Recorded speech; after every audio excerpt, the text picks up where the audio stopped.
बता देगा तो हम बन ही जाएंगे, तो बता देगा और वैसे हम फॉलो करने बन जाएंगे।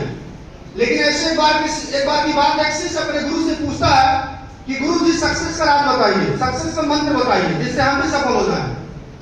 तो गुरु जी बोलते हैं कि बेटा अंधेरी रात में 12 बजे रात को आप शमशान घाट पर जाइए और जहां पे मुर्दा फूके जाता है वहां का राख लेकर के आइए, फिर मैं आपको सक्सेस का मंत्र बताऊंगा। और एक्साइटेड हो गया, बोला इतना शार्ट काट में तो मैं बन गया तो मजा आ जाएगा। खतरनाक तो है 12 बजे रात को अंधेरी रात में जाना, लेकिन लेके आऊंगा तो मुझे सक्सेस का राज पता लग जाएगा। और वैसे समय आया, रात को 12 बजे गया, वहां से राख लेकर के आया और जैसे राख लेके आया और गुरु जी के हाथ में रखा, बोला गुरु जी और आप जैसा बोले थे वैसा मैं कर दिया, अब मुझे सक्सेस का मंत्र बताइए। तो गुरु जी पता क्या बताते हैं, जानना चाहते हैं? गुरु जी बोले बेटा वहां पे शमशान घाट आप कैसे गए?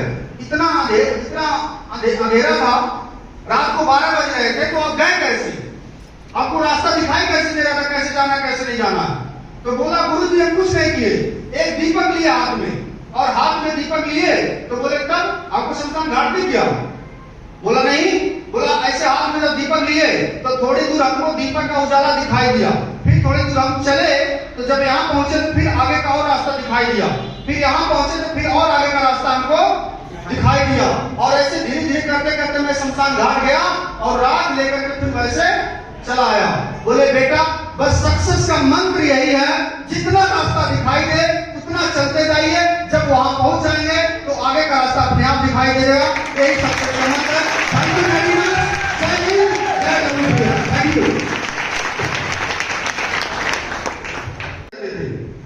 और ऐसे भविष्यवाणी हुआ कि कुछ ही देर में अभी कोई बंदर या बंदरिया इस नदी में छलांग लगाता है तो बंदर होगा तो राजकुमार बनेगा, बंदरिया होगी तो ऐसा भविष्यवाणी हुआ।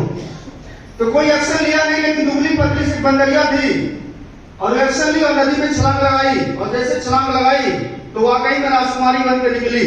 और जब राजकुमारी बनकर निकली तो ढेरों सारे लोग जब इसके बारे में सुने कि ऐसी वाक्य हुआ है तो किसी को यकीन नहीं हुआ। जैसा कि यहाँ पे बहुत सारे लोग अपनी इनकम बताएंगे या और भी बहुत सारे इनकम बताते हैं जिसको सुन करके यकीन नहीं हो पाता है। क्यों? क्योंकि फिर अपने हम जान पहचान के जो लोग होते हैं हम उनको देखते हैं, इतनी बढ़िया एजुकेशन इसका, इतना पर्सनालिटी अच्छा है, व्यवहार इतना बढ़िया है, अगर ऐसा होता तो फिर ये भी बन जाता। ये सब हम तो ऐसे उसको भी यकीन नहीं कर रहे थे। पास में एक राज था, वहां पे लेके गए और वहां के मंत्री वगैरह पूछे, बोले हाँ महारानी जी बताएं आप राजकुमारी जी क्या ऐसा भविष्यवाणी हुआ और ये सच है? बोले हाँ महाराज सच है। लेकिन वो बोले जब ऐसा सच है तो बाकी बंदर बंदरिया तो उस पेड़ पे थे, बाकी लोग छलांग क्यों नहीं लगाए? बाकी लोग भी राजकुमारी बन सकते थे। तो उस राजकुमारी ने बहुत सा सुंदर सा जवाब दी, जानना चाहते हैं आप लोग?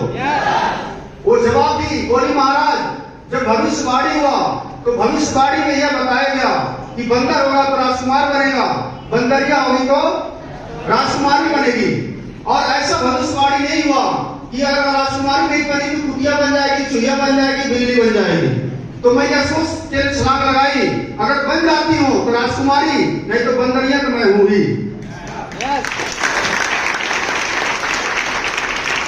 तो ये कहानी आपको कहां तक समझ में आया मुझे नहीं पता है, लेकिन ये कहानी मुझे बहुत ज्यादा समझ में आया। मुझे बताया गया कि जानदार जी मैं अपने आप से बात कर रहा हूं, जानदार अगर तुम इस बिजनेस को कर लेते हो, बाई चांस मान लो काम नहीं होता है तो नुकसान क्या है? भाई जो मेरा हॉस्पिटल में नौकरी है वो तो चलता रहेगा, यह सब नो, और वहां नहीं तो कहीं और